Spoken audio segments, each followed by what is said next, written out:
कहता है उस बिंदु का निर्देशांक ज्ञात करें जो बिंदु 4 - 3 8 5 को जोड़ने वाली रेखाखंड को 3 अनुपात के अनुपात में विभाजित करता है। तो ये आपका ए और बी एक मान लिए, ये एक यहाँ पर सी ले लिए जो कि 3 और ये 1 अनुपात में विभाजित इसको करती है। इसका नियामक दिया है 4 और -3 और इसका नियामक दिया है 8 और 5। ठीक है, तो इसमें निकालने के लिए हमें सी बिंदु है तो इसमें एक फार्मूला होता है, सूत्र होता है। पहले x1 बराबर लिखिए 4, y1 बराबर -3, x2 बराबर 8, y2 बराबर 5, m1 बराबर 3, m2 बराबर 1। तो इसका फार्मूला, इसका निर्देशांक हमको निकालना है तो इसका निर्देशांक हम एक्स वाई मान लेते हैं और m1 इसको m1 इसको m2। तो x बराबर फार्मूला होता है m1 x2 m2 x1 बटे m1 प्लस m2। ये x का निर्देशांक निकलेगा, x का सिर्फ। तो इसमें बैठाते हैं m1 का मान कितना है आपका 3, x2 का मान 8, m2 का मान हो गया 1 और x1 का मान हो गया 4 और बटे कितना हो गया 3 प्लस 1, x बराबर 8 तो यह कितना हो गया 24 प्लस 4 बटे 4। तो इसमें कितना हो गया 24 4 28 बटे 4, 4 7 28, 7 आ गया। अब फिर चलते हैं इसका y का फार्मूला होता है m1 y2 plus m2 y1 बटे m1 प्लस m2। तो m1 का मान कितना हो गया 3 गुना y2 का मान कितना हो गया 5 प्लस m2 का 1 और y1 का मान -3 है तो -3 देंगे।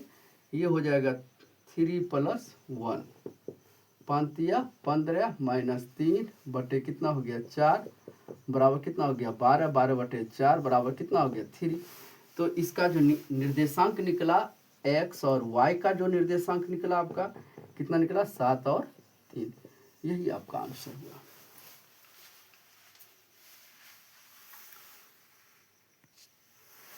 उस त्रिभुज का क्षेत्रफल ज्ञात करें जिसके शीर्ष 1 - 1 -4 6 और -3 -5 है। तो सबसे पहली बात है कि त्रिभुज है, त्रिभुज का क्षेत्रफल का ये आपने सोचिएगा क्षेत्रमिति का ये निर्देशांक ज्यामिति का क्षेत्रफल का सूत्र निकालना है। तो देखो यहाँ पर आपका त्रिभुज बना सकते हैं, नहीं बनाइएगा कोई दिक्कत है। यहाँ पर x1 लीजिए कितना हो गया 1, y1 कितना हो गया -1, x2 बराबर कितना लेंगे -4, y2 बराबर कितना लेंगे 6, x3 बराबर कितना हो गया -3, y3 कितना हो गया -5 हो गया। ठीक है, तो त्रिभुज का जो क्षेत्रफल होता है यहाँ पर लिखिएगा त्रिभुज का क्षेत्रफल बराबर 1/2। कितना फार्मूला होता है x1, यहाँ लिखेंगे x1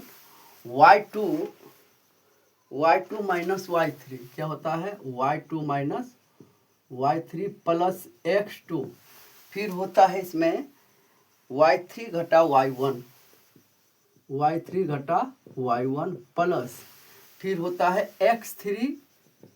अब जो होता है लास्ट आपका होता है y1 घटा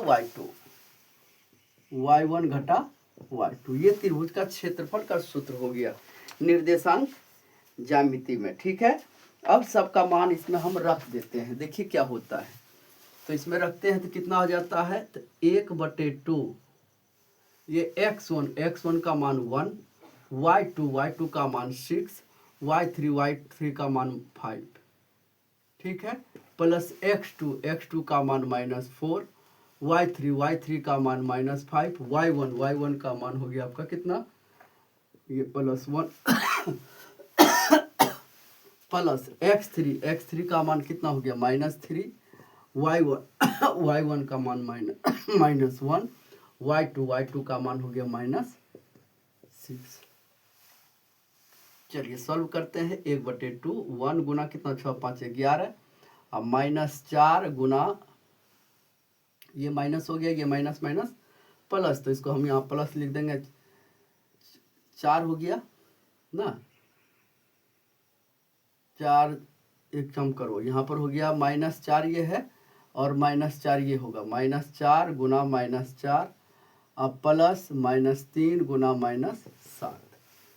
तो ये चीज़ आपका हो गया। देखते हैं 1/2 कितना हो गया 11, 4 चौक कितना हो गया 16, अब प्लस 7 21, 1/2 6 और 6 1 7 1 कितना हो गया 8, 2 1 3 1 4 कितना हो गया 48।